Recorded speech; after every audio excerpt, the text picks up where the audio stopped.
Hello friends, I thought it might be quite interesting to show you the process of moving home, which I do every 2 weeks, or perhaps even more often than that. If you have a continuous cruising license, which is what I've got, you have to move every 2 weeks. So the first thing I do usually is walk ahead and find a good mooring spot. And I like this one because it's lovely and quiet. It's got Armco, which you can see in a minute is easy to moor up to, and a decent view. So what more could I ask for?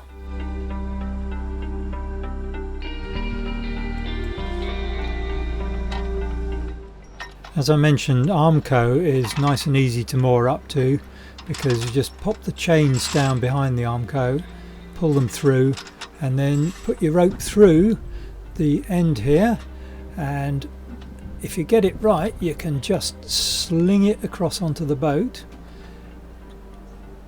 and with a bit of luck it all works first time, just like that. And I always tie up on the boat rather than tying it on the towpath, because that way if there's any jolly japers come along during the night they've got to actually climb on the boat to untie you.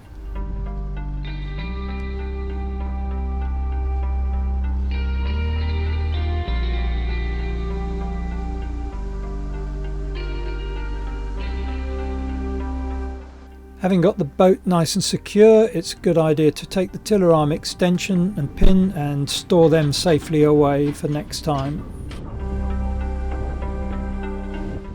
And it's a good idea to walk along the towpath checking for dog poo, because it's amazing how many dog owners still think it's acceptable to let their dogs poo where my front and back doors are going to be. Having cleared anything away, then it's time to trim the grass back so that it's nice and easy to get on and off the boat.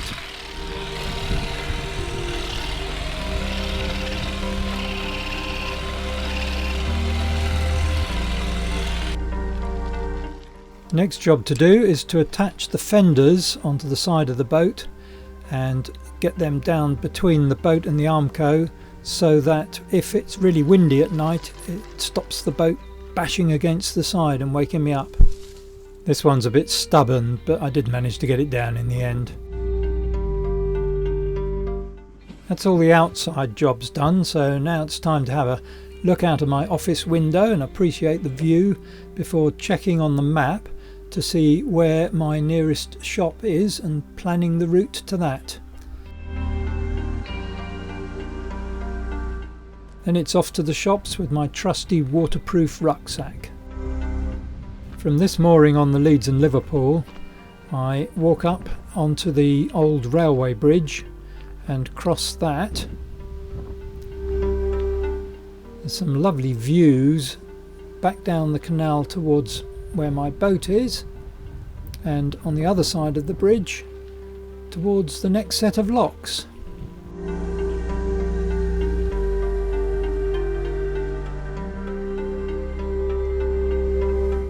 Time for my daily gate vaulting practice. Believe it or not, it is actually the easiest way of getting over some gates and barriers.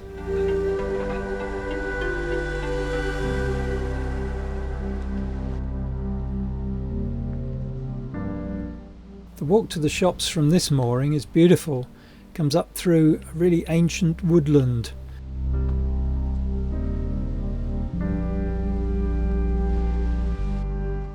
It's a pretty steep climb up this hill, but good exercise for me.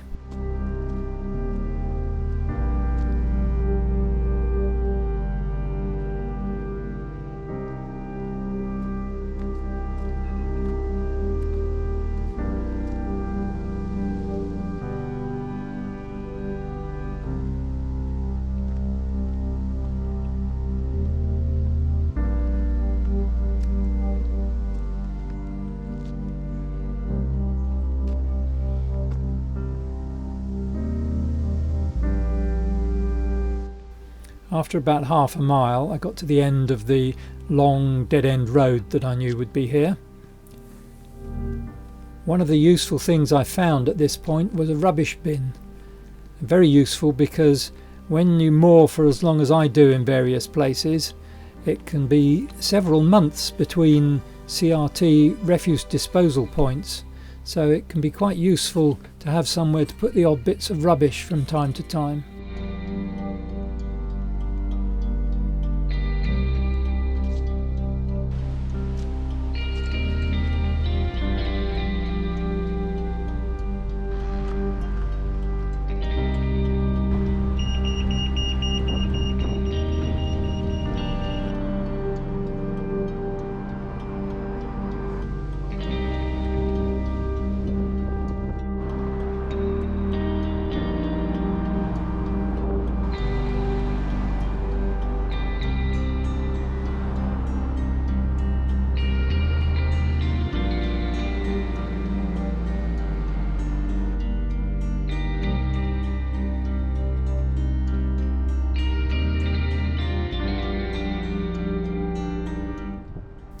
Before going to the shop, I found a recycling point because I'd gathered a few bottles over the last few weeks, so I wanted to get rid of those in a place where they would be properly recycled.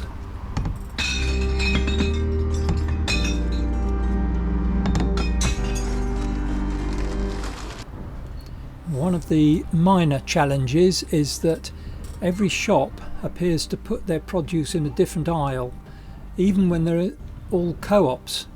So this particular one, for example, didn't have fruit and veg in the first aisle, which is where most of them put it.